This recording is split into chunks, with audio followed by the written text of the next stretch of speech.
ओम नमो भगवते वासुदेवाय। श्रीमद्भागवत महापुराणम चतुर्थः स्कंधः अथ प्रथमोऽध्यायः। स्वयंभू मनु की कन्याओं के वंश का वर्णन। मैत्रेय जी कहते हैं, विदुर जी, स्वयंभुव मनु के महारानी शत्रुपा से प्रियव्रत और उत्तानपाद, इन दो पुत्रों के सिवा 3 कन्याएं भी हुई थी।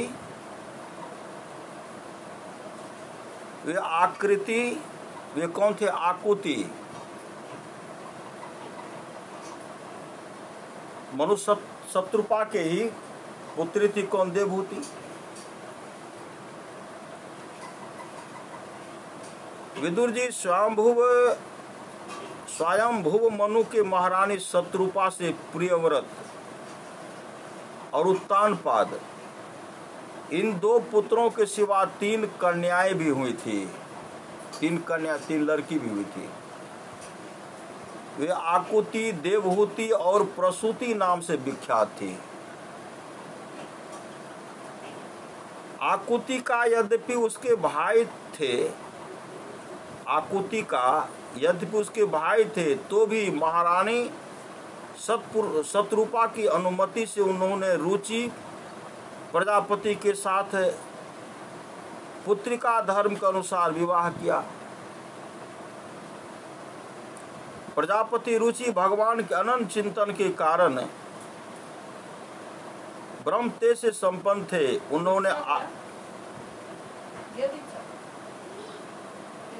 उन्होंने आकुति के गर्भ से एक पुरुष और स्त्री का जोड़ा उत्पन्न किया। उनमें जो पुरुष था वह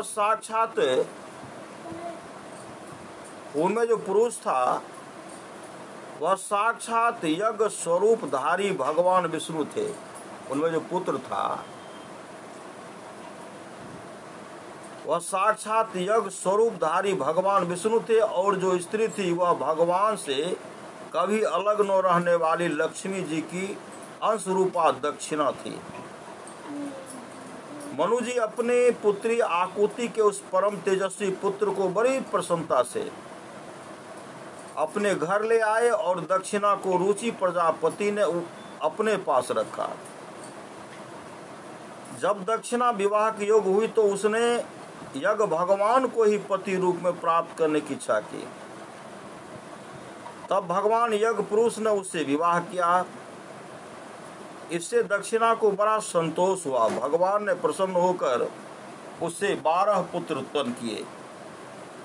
उनके नाम है तोष, प्रतोष, संतोष, भद्र, शांति, इडस्पति, इदमे, कवि, विभु, स्वहन, सुदेव और रोचन। यही स्वयंभुव मनवंतर में तुषित नाम के देवता हुए। उस मनवंतर में मरीचि आदि सप्त ऋषि थे। भगवान यज्ञ ही देवताओं के अधीश्वर इंद्र थे और महान प्रभावशाली प्रियव्रत एवं उत्तानपाद मनुपुत्र थे।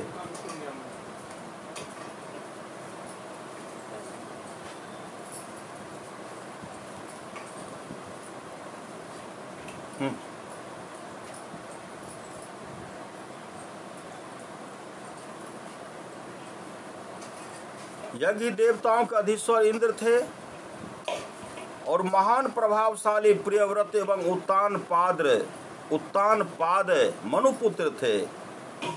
वह मनवंतर उन्हीं दोनों के बेटों, पोतों और 2 हित्रों के वंश से छा गया।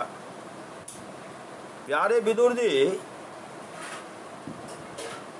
मनु जी ने अपनी दूसरी कन्या देवहूति करदम जी को ब्याही थी। उसके संबंध की परा सभी बातें तुम मुझसे सुन चुके हो। भगवान मनु ने अपनी तीसरी कन्या प्रसूति का विवाह ब्रह्मा जी के पुत्र दक्ष प्रजापति से किया था। दक्ष प्रजापति, ब्रह्मा जी के पुत्र दक्ष प्रजापति थे। अपनी तीसरी कन्या प्रसूति का विवाह ब्रह्मा जी के पुत्र दक्ष प्रजापति से किया था।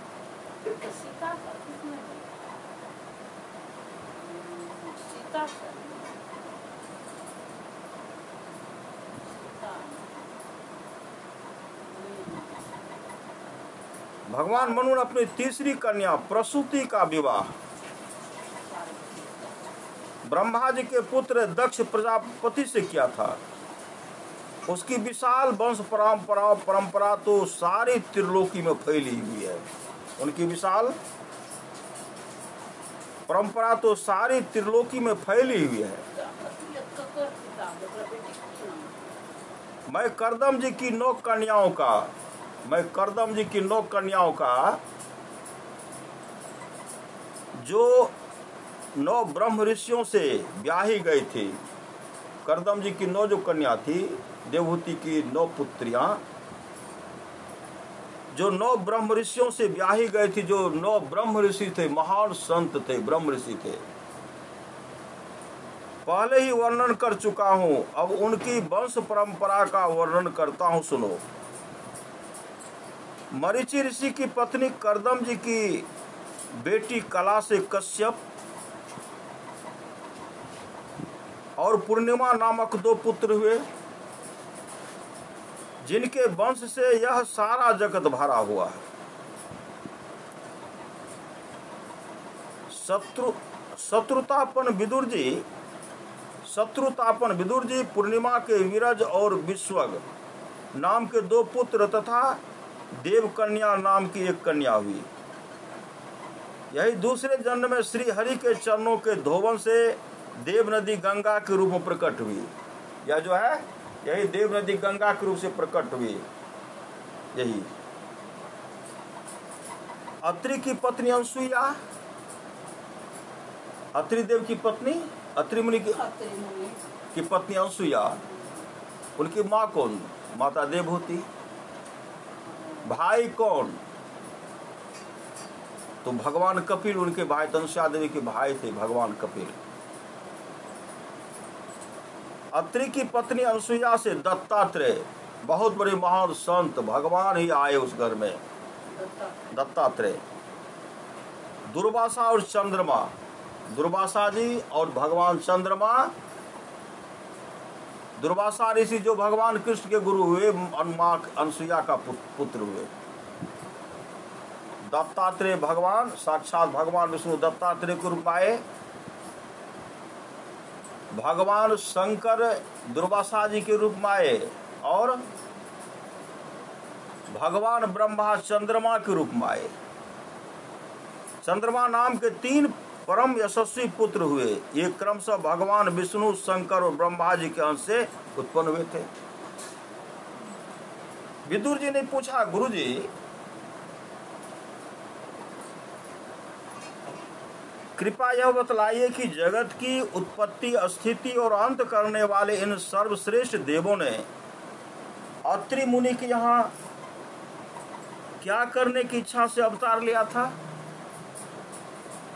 श्री मैत्रेय जी ने कहा, जब ब्रह्मा जी ने ब्रह्म ज्ञानियों में से श्रेष्ठ महर्षि अत्रि को सृष्टि रचने की आज्ञा दी, तब वे अपने सहधर्मिणी के सहित तप करने के लिए ऋक्ष नामक कुल पर्वत पर गए। दोनों मिलकर के कहाँ गए? ऋक्ष नामक कुल पर्वत पर गए, अत्रि मुनि और मां अनसुईया।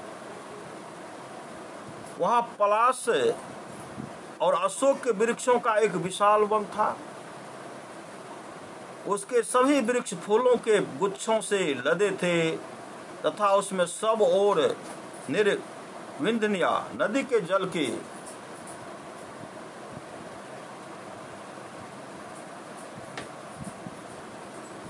की कलकल ध्वनि गूंजती रहती थी। उस वन में वे मुनि श्रेष्ठ प्राणायाम के द्वारा चित्त को वश में करके 100 वर्ष तक केवल वायु पीकर 100 वर्षों तक केवल वायु पीकर के हवा पीकर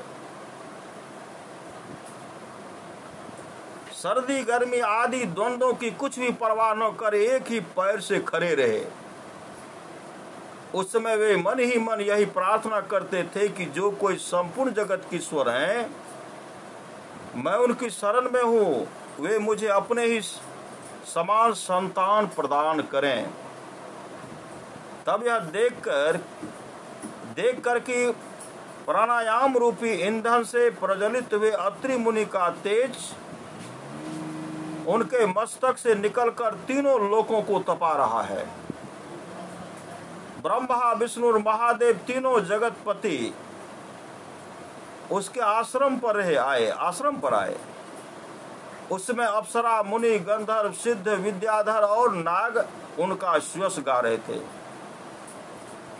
उन तीनों का एक ही साथ प्रादुर्भाव होने से अत्रि मुनि का अंतःकरण प्रकाशित हो उठा।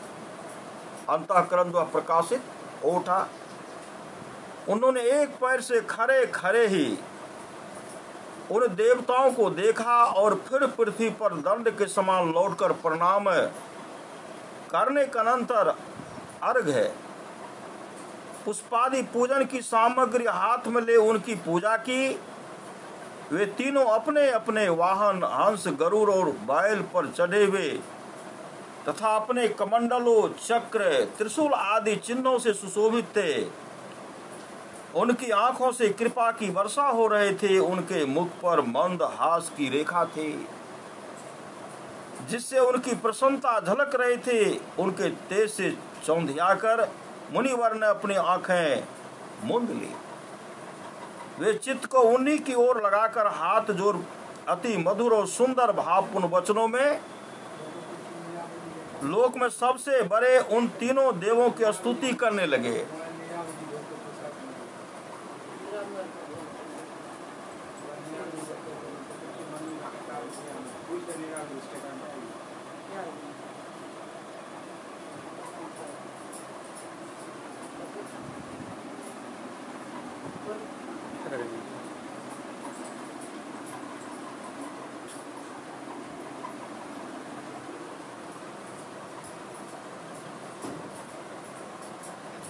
जिस बार पूछ के मन को 10,000 रुपया दिया गया। श्री सदगुरु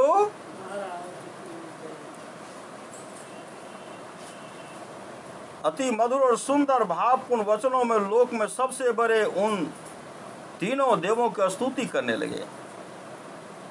अत्रि मुनि ने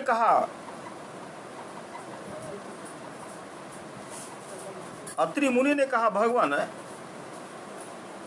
प्रत्येक कल्प के आरंभ में जगत उत्पत्ति स्थिति और लय के लिए जो माया के सत्वादि तीनों गुणों का विभाग करके भिन्न भिन्न शरीर धारण करते हैं, वे ब्रह्मा विष्णु और महादेव आप ही हैं। मैं आपको प्रणाम करता हूँ। कहिए, मैंने जिनको बुलाया था आप में से वे कौन महानुभाव हैं?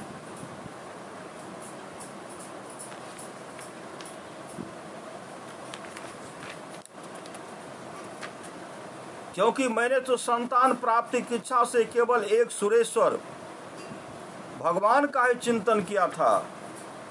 फिर आप तीनों ने यहाँ पधारने की कृपा कैसे की? आप लोगों तक जो देहधारियों के मन की भी गति नहीं है, इसलिए मुझे बड़ा आश्चर्य हो रहा है। आप लोग कृपा करके मुझे इसका रहस्य बतलाइए। श्री मैत्रेय जी कहते, समर्थ विदुर जी, अत्रि मुनि के वचन सुनकर वे तीनों देव हंसे और उनसे सुमधुर वाणी में कहने लगे। देवताओं ने कहा, ब्राह्मण,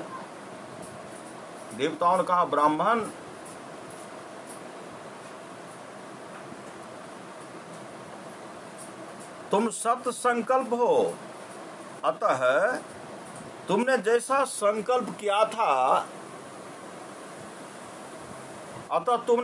संकल्प किया था वही होना चाहिए। उससे विपरीत कैसे हो सकता था? तुम जिस जगदीश्वर का ध्यान करते थे वह हम तीनों ही हैं। प्रिय महर्षि, तुम्हारा कल्याण हो, तुम्हारे यहाँ हमारे ही अंश स्वरूप 3 जगत विख्यात पुत्र उत्पन्न होंगे और तुम्हारे अंदर यश का विस्तार करेंगे। प्रिय महर्षि, तुम्हारा कल्याण हो, तुम्हारे यहाँ हमारे ही अंश स्वरूप 3 जगत विख्यात पुत्र उत्पन्न होंगे और तुम्हारे सुंदर यश का विस्तार करेंगे। उन्हें इस प्रकार अभीष्ट वर देकर तथा पति पत्नी दोनों से भली भांति पूजित होकर उनके देखते ही देखते हुए तीनों सुरेश्वर अपने अपने लोकों को चले गए, अपने अपने लोकों को चले गए। ब्रह्मा जी के अंश से चंद्रमा, विष्णु के अंश से योगवेत्ता दत्तात्रेय जी और महादेव जी के अंश से दुर्वासा ऋषि अत्रि के पुत्र के रूप में प्रकट हुए। अब अंगिरा ऋषि की संतानों का वर्णन सुनो। अब अंगिरा ऋषि की संतानों का वर्णन सुनो। अंगिरा की पत्नी श्रद्धा ने सिनी वाली, कुहू, राका और अनुमति इन 4 कन्याओं को जन्म दिया। इनके सिवा उनके साक्षात भगवान उतत्थ जी और ब्रह्मनिष्ठ बृहस्पति जी ये 2 पुत्र भी हुए।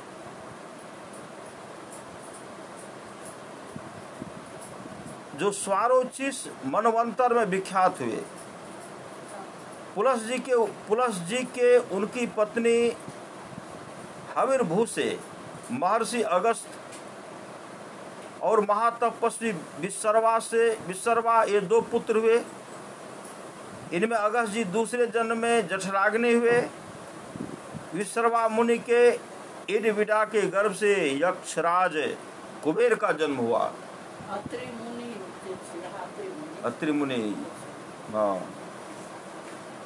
अगस्त मुनि अलग से अलग। विश्रवा मुनि के इडा से गर्भ से यक्षराज कुबेर का जन्म हुआ और उनकी दूसरी पत्नी केसनी से रावण, उनकी दूसरी पत्नी केसनी से क्या हुआ? रावण, कुंभकर्ण और विभीषण उत्पन्न हुए। महामते, महर्षि पुलह की स्त्री परम साध्वी, गति से कर्म श्रेष्ठ, वरयान और सहिष्णु ये 3 पुत्र उत्पन्न हुए। इसी प्रकार क्रतु की पत्नी क्रिया ने ब्रह्म तेज से दैदीप्यमान बाल खिल्य आदि 60,000 ऋषियों को जन्म दिया। 60,000 पुत्र का जन्म दिया, ऋषि का, सिर्फ ऋषियों को जन्म दिया। शत्रुतापन विदुर जी वशिष्ठ जी की पत्नी ऊर्जा अरुंधति से चित्रकेतु आदि 7 विशुद्ध चित्त ब्रह्म ऋषियों का जन्म हुआ। उनके नाम चित्रकेतु, सुरोचि, विरजा, मित्र, उल्बन,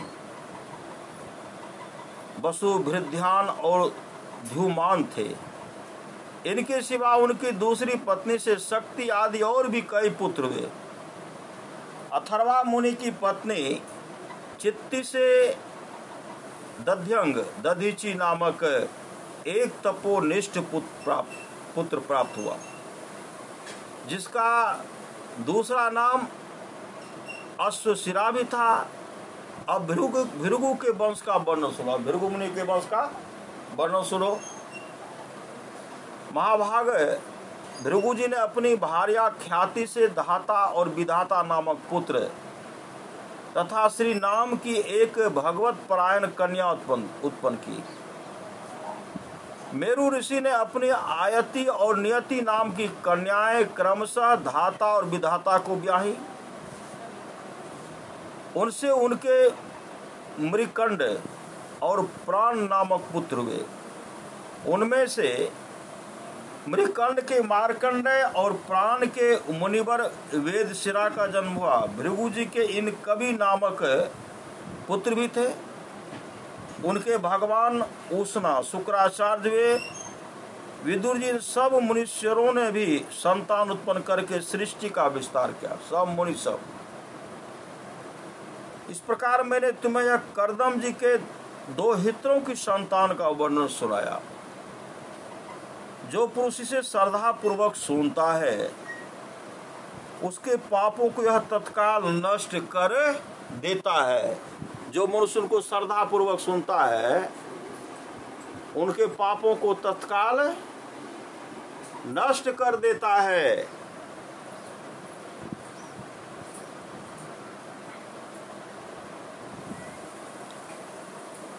ब्रह्मा जी के पुत्र जब दक्ष प्रजापति ने मनुनंदिनी प्रसूति से विवाह किया, उससे उन्होंने सुंदर नेत्रों वाली 16 कन्या उत्पन्न की।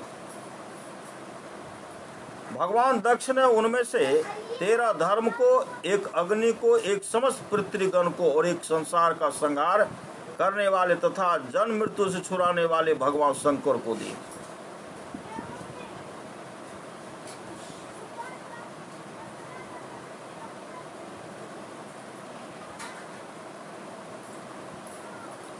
श्रद्धा, मैत्री, दया, शांति, तुष्टि, पुष्टि, क्रिया, उन्नति, बुद्धि, मेधा, तितिक्षा, ह्रिय और मूर्ति ये धर्म की पत्नियां हैं। ये सब धर्म की पत्नियां, एक ही की पत्नी। इनमें से श्रद्धा ने शुभ, मैत्री ने प्रसाद, दया ने अभय, शांति ने सुख, तुष्टि ने मोद और पुष्टि ने अहंकार को जन्म दिया। क्रिया ने योग, उन्नति ने दर्प, बुद्धि ने अर्थ, मेधा ने स्मृति, तितिक्षा ने क्षेम और श्रीहरि, लज्जा ने प्रश्रय विनय नामक पुत्र उत्पन्न किया।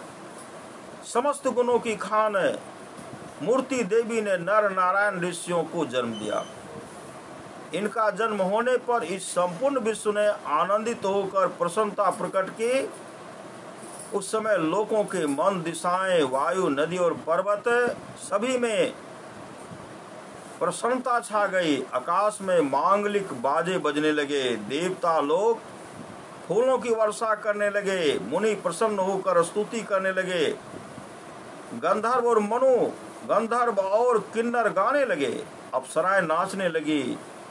इस प्रकार उस समय बड़ा ही आनंद मंगल हुआ तथा ब्रह्मादि समस्त देवता स्तोत्रों द्वारा भगवान की स्तुति करने लगे। देवताओं ने कहा, जिस प्रकार आकाश में तरह तरह के रूपों की कल्पना कर ली जाती है, उसी प्रकार जिन्होंने अपनी माया के द्वारा अपने ही स्वरूप के अंदर इस संसार की रचना की है और अपने उस स्वरूप को प्रकाशित करने के लिए इस समय इस ऋषि विग्रह के साथ धर्म के घर में अपने आप को प्रकट किया है, उन परम पुरुष को हमारा नमस्कार है। जिनके तत्व का शास्त्र आधार पर हम लोग केवल अनुमान ही करते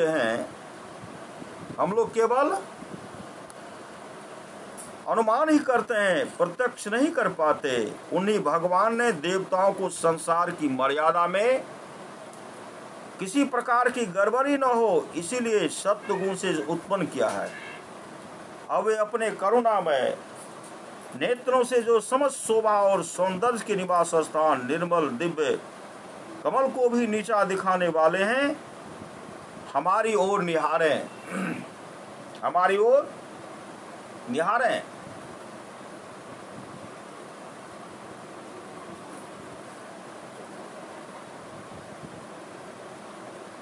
प्यारे विदुर जी, प्रभु का साक्षात दर्शन पाकर देवताओं ने उनकी इस प्रकार स्तुति और पूजा की। तदंतर भगवान नर नारायण दोनों गंधमादन पर्वत पर चले गए। भगवान श्री हरि के अंशभूत वे नर नारायण ही इस समय पृथ्वी का भार उतारने के लिए यदुकुल भूषण श्री कृष्ण और उन्हीं के सरीखे श्याम वर्ण कुरु कुल तिलक अर्जुन के रूप में अवतीर्ण हुए हैं।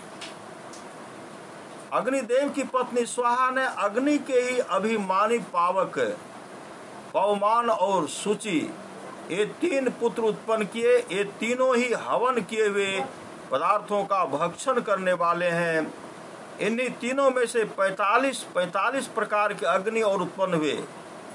यही अपने 3 पिता और एक पितामह को साथ लेकर 49 अग्नि कहलाए। वेदक ब्राह्मण वैदिक यज्ञ कर्मे जिन 49 ऋषियों के 49 अग्नियों के नामों से आग्नेय इष्टियां करते हैं, वे ये ही हैं: अग्निवास,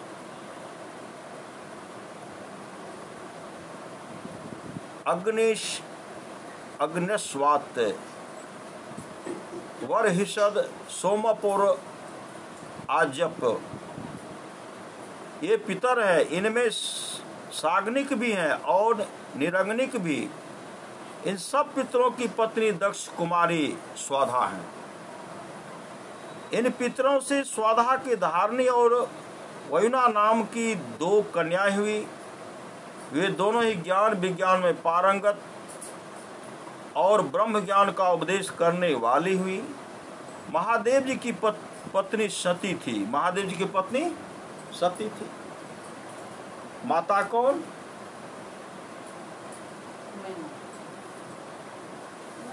वही देवहूति।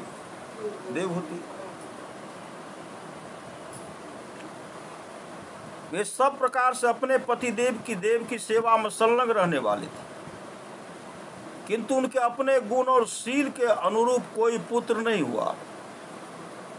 क्योंकि सती के पिता दक्ष ने